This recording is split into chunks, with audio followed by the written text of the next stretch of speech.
Mais uma vez, uma boa noite a todos.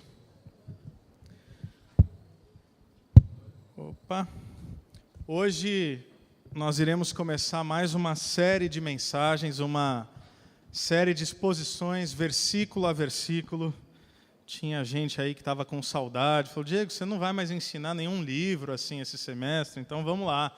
Hoje nós começamos o estudo através de um livro, de uma história extremamente conhecida, mas é interessante que a gente conhece o pormenor do livro e não necessariamente qual é a grande ênfase, qual é o grande tema.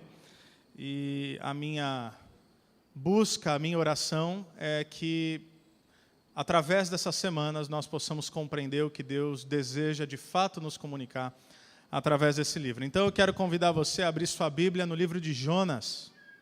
Esse é o primeiro desafio, é você achar Jonas. Está lá nos Profetas Menores, livro de Jonas. Se você precisa de uma Bíblia emprestada, nós temos algumas ali disponíveis, basta levantar sua mão. Onde quer que você esteja, o pessoal vai te ajudar com isso. Alguém precisa? Aqui, bem aqui à frente.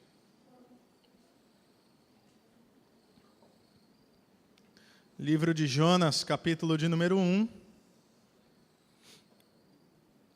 Nós vamos ler nessa noite apenas os 3 primeiros versículos. Então, Jonas, capítulo 1, versículos 1 a 3, e depois eu quero orar mais uma vez com vocês, pedindo que Deus fale aos nossos corações através da sua palavra. Jonas, capítulo 1, versículos 1 a 3. A palavra de Deus diz assim: A palavra do Senhor veio a Jonas, filho de Amitai, com essa ordem: Vá depressa à grande cidade de Nínive e pregue contra ela, porque a sua maldade subiu até a minha presença. Mas Jonas fugiu da presença do Senhor, dirigindo-se para Tarsis. Desceu à cidade de Jope, onde encontrou um navio que se destinava àquele porto. Depois de pagar a passagem, embarcou para Tarsis para fugir do Senhor. Abre parênteses, como se isso fosse possível, e é sobre isso que nós vamos falar essa noite. Essa insistência, essa tendência do nosso coração que temos de, por vezes, tentar fugir de Deus, fugir da vontade de Deus. É sobre isso que a gente quer refletir. Vamos orar? Senhor Deus, mais uma vez nós te agradecemos por um tempo precioso como esse, um tempo de adoração, essas canções que acabamos de cantar, louvando a Ti, Deus, elas não apenas são instrumento de adoração ao Teu nome, mas de fato ministram aos nossos próprios corações enquanto cantamos, porque cantamos sobre Ti, não sobre nós. E ao cantarmos sobre Ti, somos relembrados do Teu caráter, da Tua fidelidade, do Teu poder e do Teu amor. Então, que nesse momento, através da Sua palavra, não seja diferente, mas que o Senhor possa nos encorajar, nos desafiar, nos exortar, gerar em nós uma transformação que somente o Teu Espírito, pela palavra, é capaz de fazer. Assim nós oramos no nome de Jesus. Amém. Amém. Jonas é, sem dúvida alguma, dentre esses profetas menores, como nós chamamos na divisão dos textos e dos livros bíblicos do Antigo Testamento, ele é o mais conhecido. E, como eu disse no início, ele é o mais conhecido porque é o cara que é engolido por um grande peixe. Tem gente que não descobre o que Deus quer dizer através dessa história, fica pensando no peixe, se era baleia, qual que era o tamanho do peixe, quantos metros tinha o peixe. O que pouco importa é o peixe. A gente vai ver que o peixe, assim, é um detalhe importante, mas é um detalhe. Esse livro ele vai contar a história, por exemplo, de um dos maiores avivamentos da história. Uma cidade inteira, alguns estimam que entre 600 mil a 1 milhão de habitantes, nós não sabemos ao certo, mas capital da Síria, na época, a cidade de Nínive, uma cidade inteira se arrepende por causa da pregação de um homem, e como nós veremos através das semanas, sobretudo lá no fim, uma pregação bem mal feita. Uma pregação que, assim, pensa num cara que foi pregar arrependimento, foi pregar juízo, mas não queria que o povo se arrependesse. Ele queria que o povo morresse, ele estava assim, alegre em saber que Deus ia destruir aquele povo. Como assim? Um profeta de Deus, um pregador queria que o povo perecesse? A gente vai entender. O livro de Jonas ele é uma narrativa.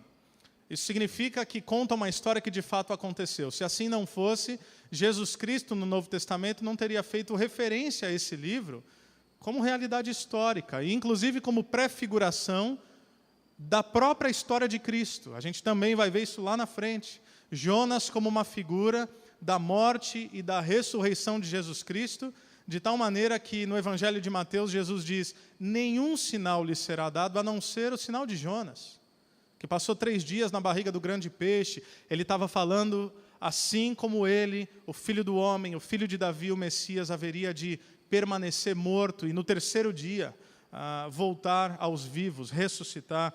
Então é interessante como essa narrativa, ela nos aponta para uma narrativa ainda maior. Interessante também, enquanto eu li essa história, diferente de cartas, por exemplo, doutrinárias que nós temos o costume de estudar aos domingos. Nós estudamos há 2 anos a carta aos Gálatas, nós estudamos ano passado a carta aos Efésios. É um outro tipo de gênero literário, completamente diferente. Fala de doutrina densa, não que esse texto não fale, mas é uma história, é uma narrativa. E é interessante pensar que as narrativas, embora antigas, nunca estiveram tão em alta. Por exemplo, séries do Netflix. Cada vez mais pessoas estão se rendendo a esse tipo de história, que às vezes você já sabe mais ou menos o que vai acontecer, mas você fica tão aficionado que você, mesmo sabendo o que vai acontecer, ou imaginando o que pode acontecer, você quer saber como é que acontece. Sagas de heróis. Eu assisti essa semana Os Vingadores. Eu não vou dar spoiler. Assim, eu estou com microfone, eu podia, mas eu não vou. Mas a verdade é que essas sagas de heróis, elas também estão em alta. E se nós pensarmos algo sobre as sagas dos heróis, sem spoiler nenhum, de certa forma nós temos aquele anseio por um final feliz. De certa forma nós imaginamos que assim o herói ou os heróis, independente da jornada a qual nós estejamos assistindo, no fim a gente quer que tudo dê certo. E de certa forma a gente até imagina que tudo pode dar certo, mas a gente quer saber como. A gente se pergunta, ok, o caos está tão grande, como é que isso pode ser restaurado? Como é que a jornada da redenção pode de fato acontecer? Toda a história, agora eu não estou falando de Vingadores, toda boa história segue essa linha narrativa. Qual? Tudo está muito bem, algo dramático acontece. O protagonista ou os protagonistas são levados a uma jornada perigosa e desafiadora, que busca agora salvação e redenção, para que no fim tudo seja restaurado e passe a ser como era antes, mesmo que para isso seja necessário um grande sacrifício. Toda boa história segue essa lógica. A gente já sabe o que vai acontecer. A pergunta é, como nós sabemos que vai acontecer? Porque nós fomos criados para isso. Porque essa é a história da redenção. Então, quando nós pensarmos sobre a história de Jonas, nós não queremos pensar apenas na narrativa de Jonas, mas como ela se encaixa na grande narrativa, que é criação, queda, redenção, restauração. O mundo era bom, o pecado entrou no mundo, caos, drama, mas um herói teria que vir. E numa jornada extremamente perigosa, ele viria trazer redenção a uma humanidade que agora está perdida, em colapso, sem esperança, que não pode fazer absolutamente nada por si mesma, mas que um dia, se esse herói prevalecer, a restauração acontece. É o que a Bíblia chama de Nova Jerusalém. É o que a Bíblia chama de novos céus e de nova terra. Ou seja, nós fomos criados com esse desejo por restauração. Quando nós lemos Jonas, isso para você entender um pouco, antes de nós entrarmos no texto, como eu disse, a gente pensa no peixe, mas, por exemplo, o grande peixe, se é baleia, se é peixe, não sei. Se Deus falasse que Jonas foi assim engolido por uma sardinha, eu ia acreditar. Talvez assim, diminuiu Jonas, mas o ponto não é esse. Por quê? Porque o grande peixe ele é citado 4 vezes. A grande cidade de Nínive é citada 9 vezes. Jonas é mencionado nesse livro 18 vezes. Mas Deus é mencionado nesses 4 capítulos 38 vezes. Não é uma história sobre Jonas, é uma história sobre Deus. É uma história sobre o grande amor de Deus através da redenção da humanidade. Então, quando nós estudamos essa narrativa, nós temos que nos perguntar como ela se encaixa na grande história, como ela se encaixa na grande narrativa. E uma resposta simples é que nós vemos um homem correndo de Deus e Deus insistentemente o perseguindo no seu amor. Nós vemos a rebeldia humana e nós vemos a graça divina. Nós vemos a nossa história. Nós vemos o ser humano que insiste em dizer não para Deus e um Deus que insiste em dizer sim para o ser humano. Um ser humano que dá as costas, um ser humano que desobedece, um ser humano que só busca realizar a sua própria vontade, do seu jeito, a sua maneira. E um Deus que diz, não importa o quanto você corra, o meu amor é mais rápido, maior e mais poderoso do que a sua desobediência. E eu não sei se isso aquece o seu coração, pois deveria.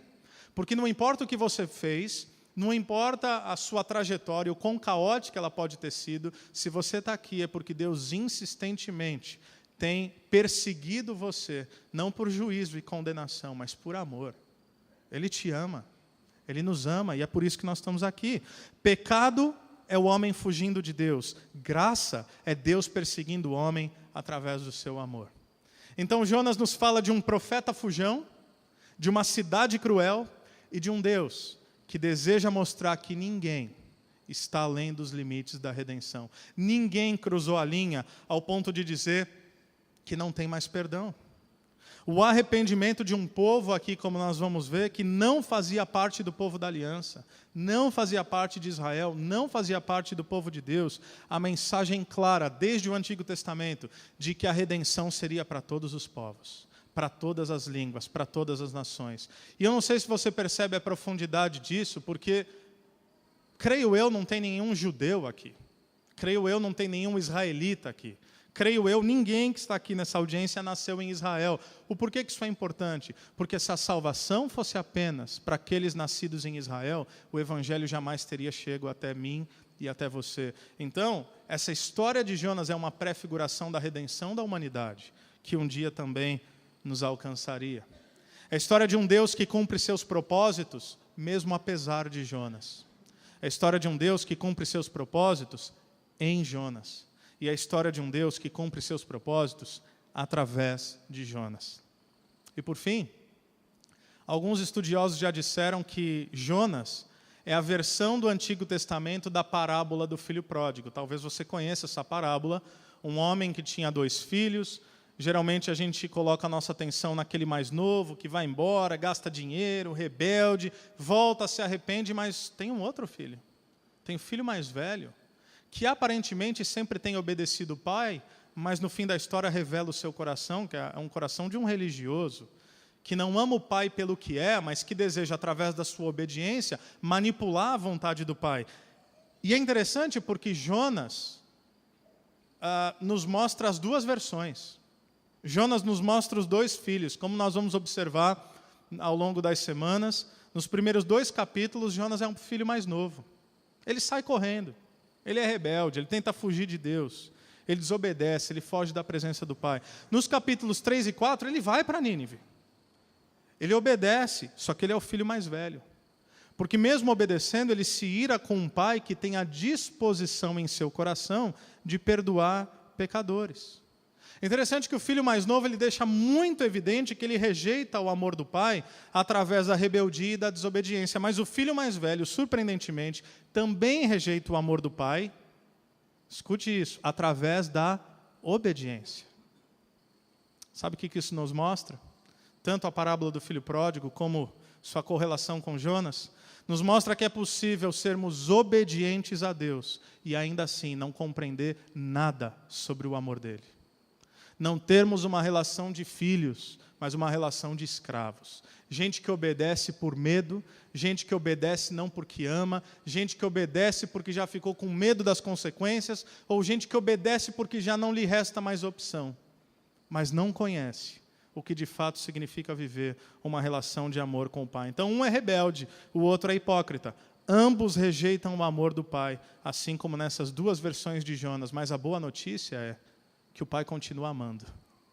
Tanto o rebelde quanto o religioso, o Pai continua lá. E Ele continua demonstrando o seu amor. Por isso, que a história de Jonas não é sobre Jonas. A história de Jonas é sobre o Deus de Jonas, que é o nosso Deus, que nos redime e insiste. Portanto, o livro de Jonas, sim, vai abordar vários temas importantes, mas é sobretudo sobre a graça de Deus. Então, Que jornada empolgante para a gente começar através desse livro. Vamos lá? Versículo 1. A palavra do Senhor veio a Jonas, filho de Amitai, com essa ordem. A palavra do Senhor, esse é um início habitual de um livro profético do Antigo Testamento. A palavra do Senhor veio, normalmente, quando a nação de Israel estava em tempos de crise, ou às vezes até em tempos adequados, mas que precederiam tempos de dificuldade, Deus falava com o seu povo através de profetas, vários profetas no Antigo Testamento. Então, quando um livro começa assim, um livro profético, não necessariamente chama a nossa atenção, porque faz parte do pacote. No entanto, nós vamos ver que essa palavra de Deus, para esse profeta, nesse momento, é totalmente diferente. É um relato bem diferente daquilo que é o habitual. E veio a palavra de Deus a Jonas, filho de Amitai. E aí não fala mais nada. E por que não fala mais nada? As razões são óbvias. Jonas dispensa apresentações. Quem lê esse livro naquela época sabe quem é Jonas. Sabe quem é Jonas o profeta, sabe quem é Amitai, que também era profeta. E Jonas ele profetizou no reinado de Jeroboão II.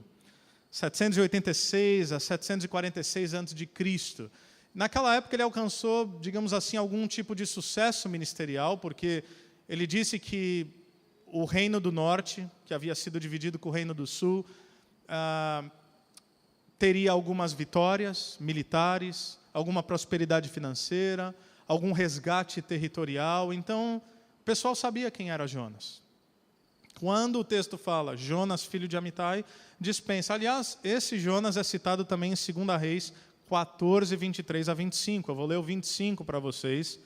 Diz assim: foi ele quem estabeleceu as fronteiras de Israel, desde Lebo-Amate, falando do rei Jeroboão, até o mar de Arabá, conforme a palavra do Senhor, Deus de Israel, anunciada pelo seu servo Jonas, filho de Amitai, profeta de Gate-Efer. Esse profeta também, contemporâneo de Amós e Oséias. Então a palavra de Deus vem a Jonas, todo mundo sabe quem ele é. Olha o versículo 2, esse é o mandamento. Vá depressa à grande cidade de Nínive e pregue contra ela, porque a sua maldade subiu até a minha presença. Aqui está acontecendo algo incrível. Quando você lê as Escrituras, isso aqui você sabe que não tinha acontecido antes e não haveria de acontecer depois. O quê? Deus levanta profetas para Israel. Ocasionalmente, Deus levanta profetas para que eles profetizem a outros povos, mas essa é a primeira vez na história, e única, primeira e única, em que Deus chega para um profeta hebreu, pede para ele sair de Israel e o envia a uma nação pagã. É a primeira e única vez. Por isso, o mandamento de Deus, nós vamos ver, para Jonas não vai fazer sentido. Era uma pregação de juízo, porque os assírios eram maldosos, como o texto diz. E para você entender, quando Deus fala, a maldade dos assírios chegou até mim, eu vou te dar alguns exemplos do que isso significa. A Síria foi um dos impérios mais violentos e mais cruéis de toda a antiguidade. Eles eram famosos por tortura, por decapitação, por desmembramento de pessoas. Para você ter uma ideia, por vezes eles cortavam duas pernas de uma pessoa, um braço, deixavam apenas um braço, sem pernas, sem o outro braço, e cumprimentavam aquela pessoa conquistada apenas com o braço restante, em zombaria total, dizendo: opa, obrigado, você foi conquistado por nós, parabéns, e depois matavam. Eles forçavam famílias inteiras a testemunharem tortura e a morte dos seus entes queridos. Eles arrancavam as línguas dos seus reféns, eles esticavam seus corpos com cordas, eles retiravam as peles das pessoas enquanto elas estavam vivas, e para decorar as muralhas das cidades conquistadas, eles forravam as muralhas com as peles retiradas das pessoas. Quando eles encontravam mulheres grávidas, isso é pesado, eles violentavam essas mulheres sexualmente e depois abriam suas barrigas para retirar o filho e matar ambos. Deus chega para Jonas e fala: eu quero que você vá para lá. Reflita um pouco sobre a tensão desse mandamento. Os assírios eram considerados um estado terrorista da antiguidade.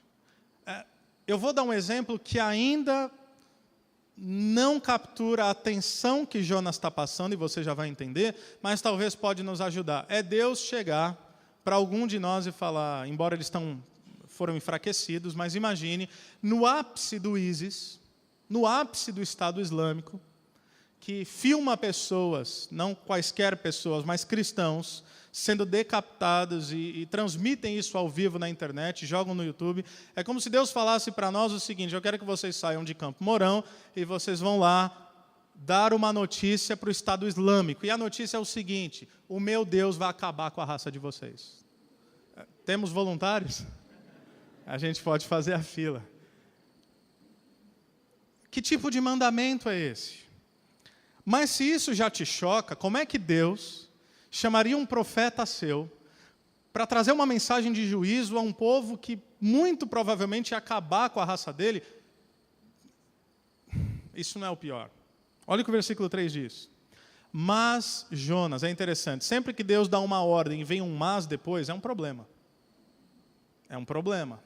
Não existe Deus dar ordem e a gente falar mas. É tipo Pedro, né?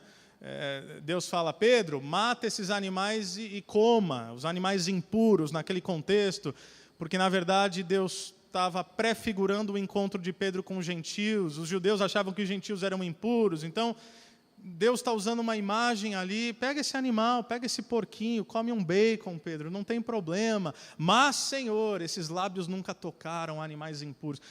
Se tem duas coisas que não combinam na mesma frase, é Deus falou e mas depois. Mas é o que está acontecendo aqui. Mas Jonas fugiu da presença do Senhor, abro novamente os parênteses como se isso fosse possível, dirigindo-se para Tarsis. Desceu à cidade de Jope, onde encontrou um navio que se destinava àquele porto. Depois de pagar a passagem, embarcou para Tarsis para fugir do Senhor. Eu quero que geograficamente você entenda o que está acontecendo. Deus manda Jonas para o norte a leste. Jonas vai para sul a oeste. Leste, oeste, exato. Manda para leste, ele vai para oeste. Então, manda para o ponto A, ele fala, ok, como é que eu posso ir para o lugar mais longe possível? Como é que eu posso ir para o outro extremo? É isso que Jonas está tentando fazer. Jonas se recusa a ir a Nínive, mas não é por medo dos assírios. É por ódio. É por ira. É por incompreensão. Sabe por quê? Porque a gente não pode deixar algo escapar desse texto. Jonas, como profeta de Deus, sabia do seguinte, que se Deus quisesse destruir Nínive, ele ia e destruía. Ele não precisava mandar profeta nenhum. Ele não precisava dar recado. Se Deus quisesse acabar com o Império Assírio inteiro, ele acabava. Mas para que ele chamou Jonas? Para pregar uma mensagem de juízo contra os ninivitas. Jonas sabia por quê. Jonas sabia que Deus só enviaria um profeta se houvesse a possibilidade de Deus ainda salvar Nínive, esse povo terrível. E sabe como é que nós sabemos disso? Porque quando você chega no último capítulo desse livro curto, Jonas 4, versículo 2, eu leio para você, o texto diz assim, ele orou ao Senhor, aqui é Jonas falando, Senhor, não foi isso que eu disse quando ainda estava em casa? Ou seja, quando esse mandamento chegou? Foi por isso que me apressei em fugir para Tarsis. Eu sabia que tu és misericordioso e compassivo, muito paciente, cheio de amor e que promete castigar, mas depois se arrepende. Agora, Senhor, tira a minha vida, eu imploro, porque para mim é melhor morrer do que viver. O que Jonas mostra aqui é que quando ele foge de Deus, ele foge porque ele sabe que Deus não está querendo acabar com os assírios, por mais que eles mereçam. Deus está querendo dar mais uma chance. Isso é incrível. Lembra do relato que eu trouxe sobre os assírios? Como eles decapitavam, desmembravam, escalpelavam, abusavam sexualmente de mulheres grávidas. Sejamos honestos, nós queremos que gente assim sofra. Humanamente falando, nós queremos que pessoas assim paguem pelos seus delitos. Nós não conseguimos conceber a ideia de um povo assim, sendo salvo como eu e você. Então, Jonas, assim, somos nós. Jonas está falando, eu não vou. E eu não vou, Porque por mais que eles não mereçam, o Senhor tem a estranha mania de amar e perdoar gente que não presta. Essa estranha mania de Deus amar e perdoar gente que não presta. Gente como eu. Gente como nós. Deus caracteriza essa mensagem como mensagem contra Nínive. E por que é contra Nínive? Porque é uma palavra dura. Porque é contra os seus desejos, é contra seus corações, é contra as suas vidas, é contra as suas direções. Mas Jonas sabia que mesmo que a palavra fosse contra Nínive, Deus não estava contra Nínive. A palavra era contrária, mas o coração era a favor. E a ironia disso tudo é que uma mensagem que parecia contra os ninivitas era em essência contra o próprio Jonas. Porque esse mandamento era contra ele. Era a última coisa que ele gostaria de ouvir. Porque Jonas começa a pensar aqui algo que talvez você se identifique. Se eu obedecer a Deus, vai ser ruim para mim. Se eu obedecer a Deus, vai ser ruim para minha família. Nessa época, os assírios cobravam altos tributos de Israel, do Reino do Norte. E num período após a morte de Jonas, obviamente ele não teria como saber, mas anos depois, os assírios vão entrar em Israel, vão invadir o Reino do Norte e vão acabar com tudo. Eles vão matar pessoas. Eles vão destruir Samaria, que é a capital do Reino do Norte. Isso haveria ainda de acontecer, mas nesse momento eles já oprimiam Israel. Então Jonas pensa, eu preciso pensar em mim, na minha família, no meu povo. Então, eu entendo o que Deus está dizendo, mas porque não faz nenhum sentido e vai contra o meu bem-estar, eu vou fazer o contrário do que Ele está mandando. Onde é que nós vemos a origem desse tipo de pensamento? No jardim do Éden. É a serpente chegando para Eva e dizendo, Deus não quer que você coma, porque existe algo que Ele está escondendo de você. Tem algo que você está perdendo em obedecer a Deus e você não pode confiar em Deus. A serpente está dizendo algo que no coração de Eva se traduz mais ou menos assim: Deus não te ama porque se Ele te amasse, Ele não esconderia nada de você. E se você realmente quiser ser feliz, as coisas terão que ser do seu jeito. Gente, Adão e Eva não acordaram pensando, hoje nós vamos fazer o mal. Hoje é dia de maldade. Não, eles não pensaram isso. Eles simplesmente pensaram, nós temos Deus, mas nós queremos mais. Parece haver um outro caminho para uma felicidade maior, onde Deus não faz parte dessa equação. Aliás, essa é a percepção, sobretudo, do ser humano, mas, acima de tudo, uma percepção pós-moderna. Os céticos, os não religiosos, aqueles que não têm um relacionamento com Deus, eles olham para Deus como um grande estraga-prazeres. E às vezes até alguns cristãos cometem esse mesmo erro. Como se Deus estabelece alguns mandamentos para acabar com a nossa festa. Entende o que eu quero dizer? Que Ele estabelece uma série de diretrizes, não porque Ele nos ama e que Ele deseja nos proteger, mas porque Ele deseja impedir a nossa felicidade. Ele é um grande estraga-prazeres eterno, cósmico, celestial. E Ele fala, não faça aquilo que eu quero fazer.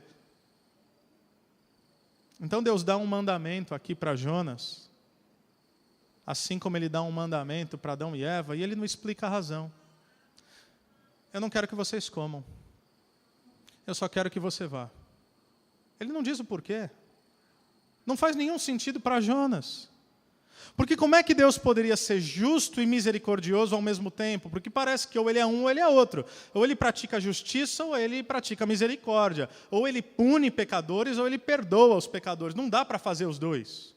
Ou Ele trata bem gente boa e Ele trata mal gente má. Ou como é que fica essa equação? É porque a gente ainda pensa que existe gente boa e gente má. Porque a gente não lembra que Paulo disse que todos pecaram. E que, portanto, todos foram separados da glória de Deus. E que Paulo também diz que não há nenhum justo, nenhum sequer, ninguém que busque fazer a vontade de Deus, a não ser que o próprio Deus faça uma intervenção na nossa história. Como é que Ele poderia considerar dar uma chance a um povo tão ímpio quanto os assírios? O que Deus está estabelecendo como fundamento aqui, tal como no jardim, é o seguinte: eu quero que você faça algo simplesmente porque você me ama e porque você confia em mim, e não pelo benefício que isso possa te gerar. E se você refletir um pouco sobre isso, esse é o nosso desejo. É o desejo de todo ser humano. Por quê? Porque nós fomos criados à imagem e semelhança da Trindade. Qual é o maior anseio do ser humano? Ser amado. Ter confiança das pessoas que você ama. E ter relacionamentos significativos não por aquilo que você pode dar, mas por quem você é. Porque se o relacionamento acontece por aquilo que você pode prover, é utilitarismo, não é amor. Deus está dizendo desde o Gênesis, e está dizendo aqui para Jonas, apenas confia em mim, eu te amo. Eu sei o que é melhor para você. E Ele está dizendo até hoje, apenas confia em mim, eu te amo, eu sei o que é melhor para você. Nós queremos tanto ser amados. Isso é tão forte que algumas pessoas fazem de tudo na tentativa de serem amados e adoecem quando não se sentem retribuídas no seu amor. Tenho dito isso de modo corriqueiro, não é surpreendente que em um momento da história em que nós vivemos tão conectados e paradoxalmente desconectados ao mesmo tempo, relacionalmente e afetivamente, pessoas estejam adoecendo pelo isolamento. Porque a gente acha que a gente tem 5.000 amigos na rede social e a gente não tem quem olhar no olho às vezes. Isso adoece. Porque a maior necessidade do ser humano é ser amado.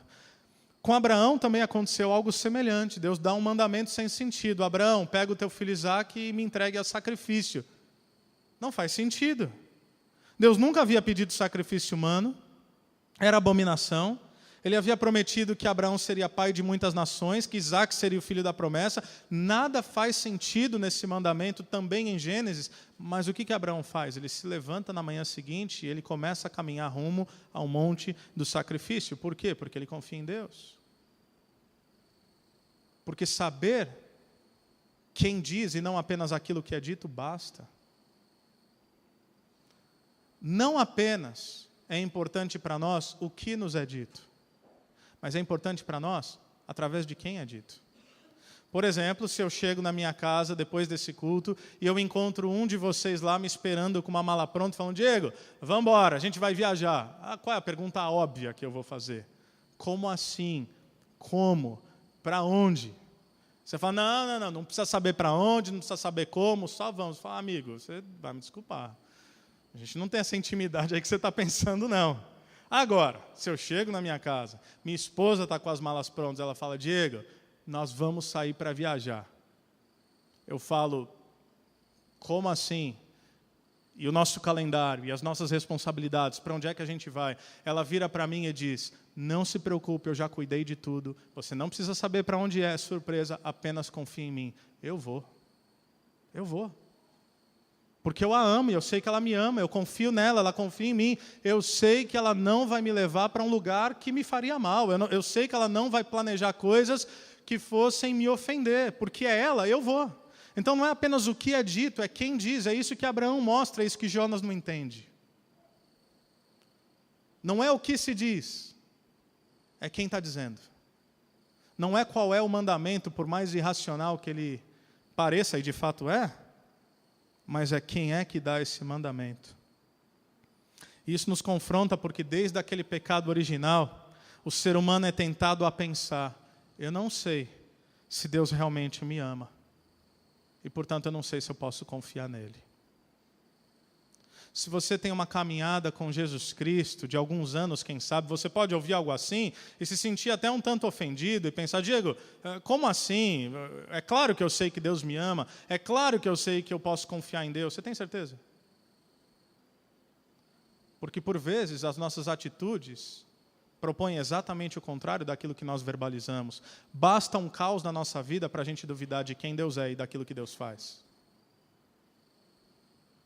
Basta uma notícia ruim, basta um sofrimento, como nós vamos falar na próxima semana sobre tempestades da vida, basta algo fugir do meu controle, basta algo acontecer que não faz sentido, que eu começo a me perguntar, por que Deus permitiu que isso acontecesse, por que comigo, por que agora, cadê o amor dele, será que eu posso confiar?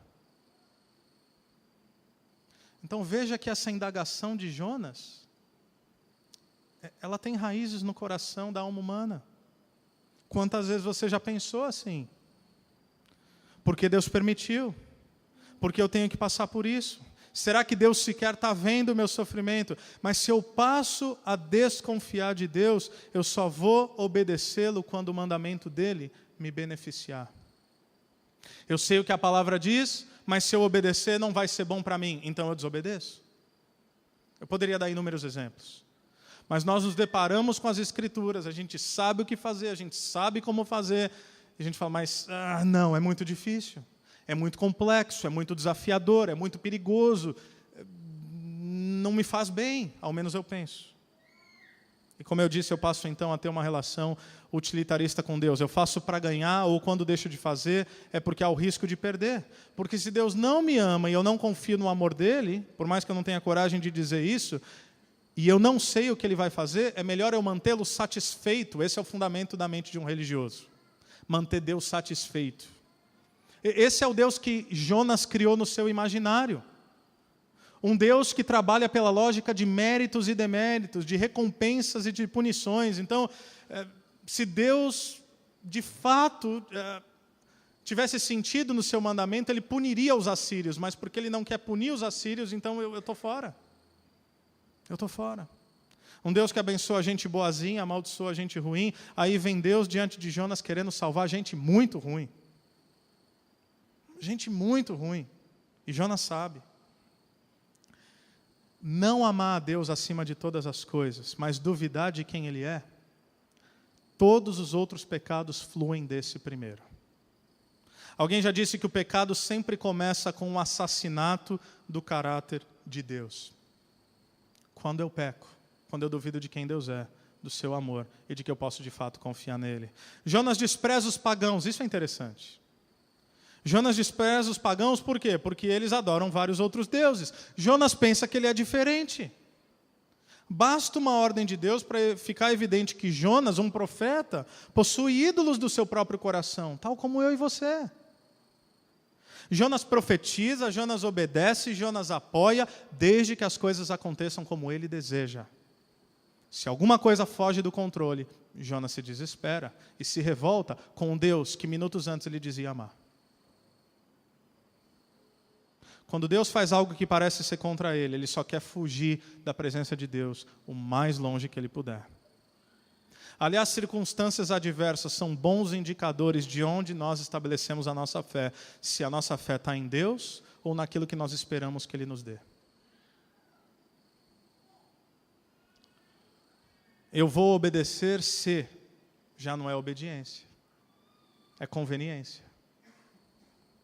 Se eu vou obedecer e minha obediência é condicional, ela não é obediência.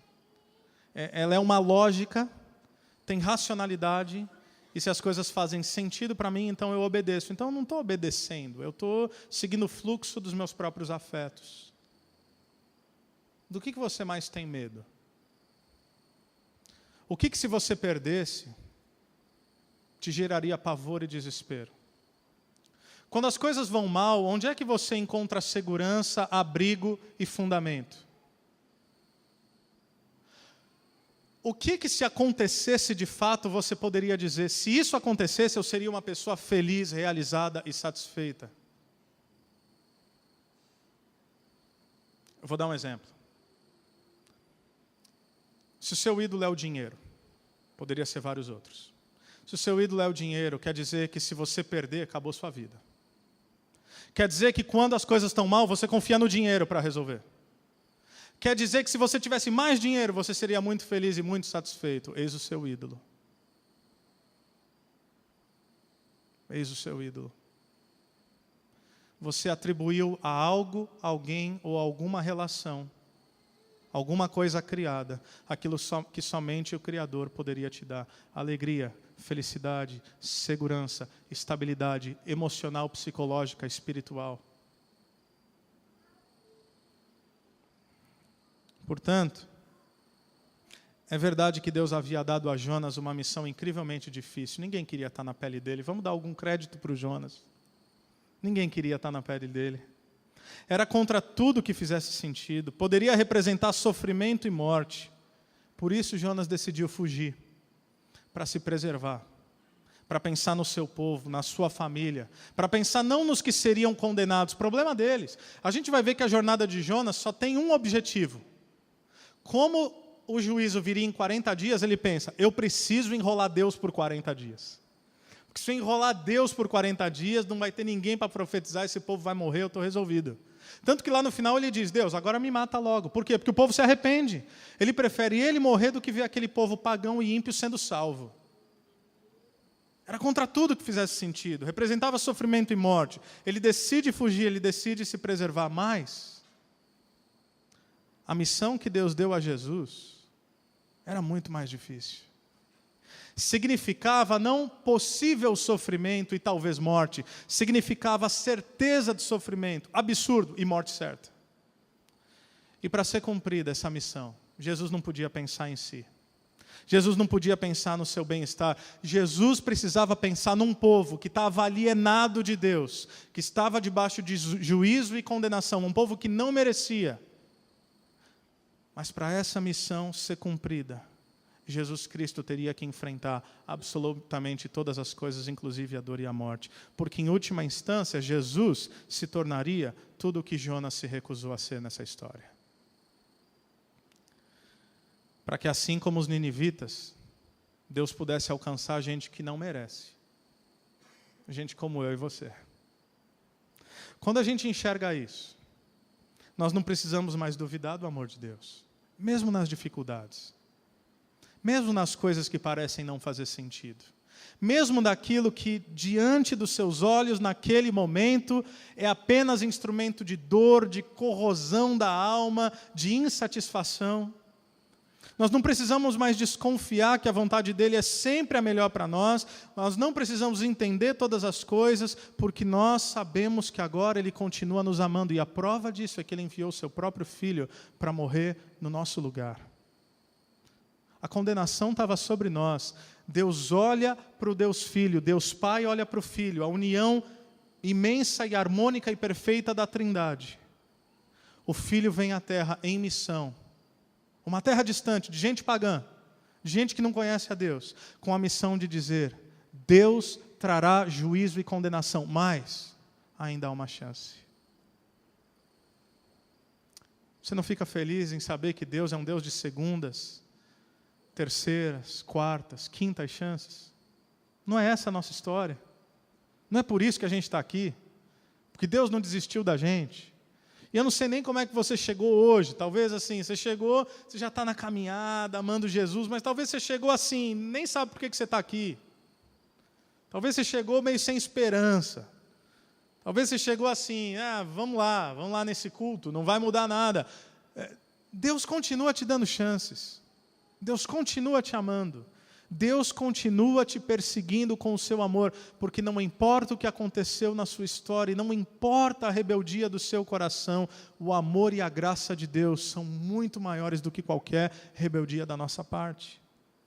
Quando nós compreendemos isso e vivemos isso, nos ajuda a pensar menos em nós mesmos e nos movermos também em missão, porque tem muita gente lá fora que está perecendo sem Jesus. E nós nos movemos em missão, não porque as pessoas merecem, mas porque Deus as ama. E elas têm uma nova chance. E nós somos os profetas de Deus, que diferentemente de Jonas, que vai correr da sua vontade, nós somos aqueles que vamos dizer, sim, eu quero cumprir a tua vontade, e dizer para essas pessoas que elas ainda têm uma chance. Nós não precisamos mais fugir de Deus ou da sua vontade. Talvez Deus venha martelando coisas no seu coração e você tem insistido, mas na história de Jonas, Deus está mostrando assim, ele dá um basta quando ele quer. Você pode fugir, a gente vai ver. Você foge para um lado, Deus te pega do outro. E aí você entra num barco, Deus manda tempestade. Te jogam do barco, Deus manda peixe. Você vai para um lado, ele te cospe do outro lado. Não dá para fugir de Deus. E nós não estamos fugindo de um Deus que nos persegue em ira. Mas a tolice é fugir de Deus, ou um Deus que nos persegue em amor. Porque no final das contas, não importa o quanto nós tentemos fugir, Ele não vai desistir de nós. Ele vai sempre nos amar. E nesse amor nós descansamos. Amém? Vamos orar.